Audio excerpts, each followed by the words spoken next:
এটা হচ্ছে disposal basin. Actually এর কাজটা হচ্ছে আমাদের যে লেডিসদের ন্যাপকিন যে ওয়েস্টের যে জিনিসগুলো এখানে আমরা ঠিক এইভাবে এখানে আমরা ঢুকিয়ে দিই। এখানে ঢুকিয়ে দিয়ে আমরা এটা বাষ্পর সাহায্যে এটা পুরো ড্রাই হয়ে যায়। অতএব এখানে দূষিত ব্যাপারটা আর থাকছে না। রাস্তায় বেরিয়ে টয়লেট সংক্রান্ত সমস্যায় পড়েন সাধারণ মানুষ এবং সবথেকে বেশি সমস্যা হয় মহিলাদের। এবার সেই কথাকে মাথায় রেখে সর্বসাধারণের ব্যবহারের জন্য গ্রিন অ্যান্ড স্মার্ট টয়লেট তৈরি করে নজির গড়েছেন হুগলি জেলার আরামবাগ পৌরসভা। সবসময় মানুষজন সমাগমের রাস্তা ভরা আরামবাগ বাসস্ট্যান্ডে তৈরি হয়েছে গ্রিন এবং স্মার্ট টয়লেট। শ্বেত পাথরের মেঝে টাইলস বসানো ঝাঁ চকচকে এই টয়লেটে সাধারণ মানুষের স্নানের ব্যবস্থা থাকছে যেমন তেমনই থাকছে মহিলা সুরক্ষার, নারী সুরক্ষার কথা মাথায় রেখে তাদের ব্যবহারের সমস্ত জিনিসপত্র। উদ্বোধনটা হলো গ্রিন অ্যান্ড স্মার্ট টয়লেট। লেডিসদের জন্য ডিসপোজাল বেসিন, তারপরে ভেন্ডিং মেশিন, তারপরে হ্যান্ড গিজার আছে,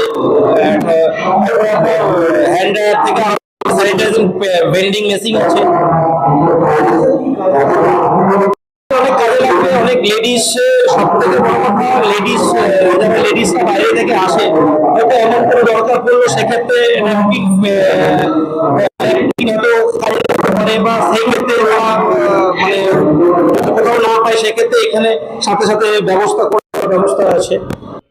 আরামবাগ বাসস্ট্যান্ড থেকে 3 থেকে 4টি জেলার সংযোগকারী বাস চলে এবং অনেক মহিলাই আসেন দূর দূরান্ত থেকে বাসে যাতায়াত করার জন্য। যাত্রীদের সহায়তা ও মহিলাদের শারীরিক সুস্থতার কথার জন্য স্যানিটারি ন্যাপকিন ভেন্ডিং মেশিন লাগানো হয়েছে এখানে এই গ্রিন স্মার্ট টয়লেটে, যেখানে 5 টাকার বিনিময়ে মেশিনের থেকে বেরিয়ে আসবে স্যানিটারি ন্যাপকিন।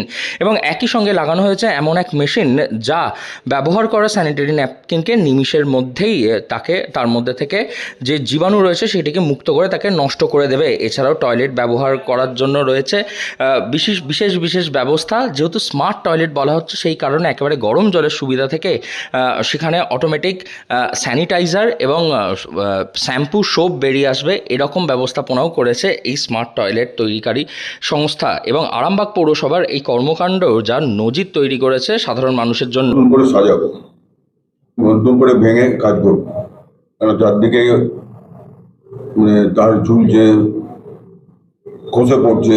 এই অবস্থায় আরামবাগ ওই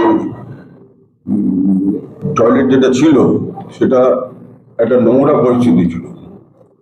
ওখানে মদ খেয়ে প্যানের ভেতর বোতল ঢুকিয়ে দিত, তারপর মেয়েদের কোনো নিরাপত্তা ছিল না।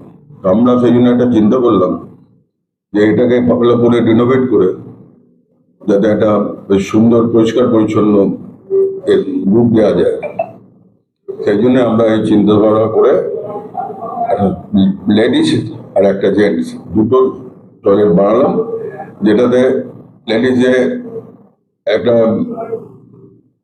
পাওয়া যাবে, ওই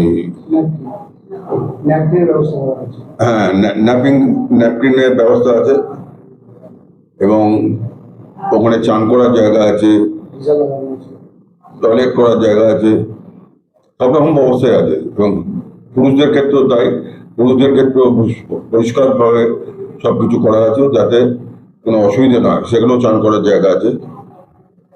এই অবস্থায় এটাকে কালকে আমরা উদ্বোধন করলাম। স্মার্ট টিভি, স্মার্টফোন, এরপরে এবারে স্মার্ট টয়লেট। এই স্মার্ট টয়লেট তৈরি করেছে আরামবাগ পৌরসভা, তাও আবার সর্বসাধারণের জন্য, বিশেষত মহিলাদের জন্য বিশেষ ব্যবস্থাপনা রয়েছে এই গ্রিন অ্যান্ড স্মার্ট টয়লেটে। হুগলি থেকে রাহি হালদার, লোকাল 18 বাংলা।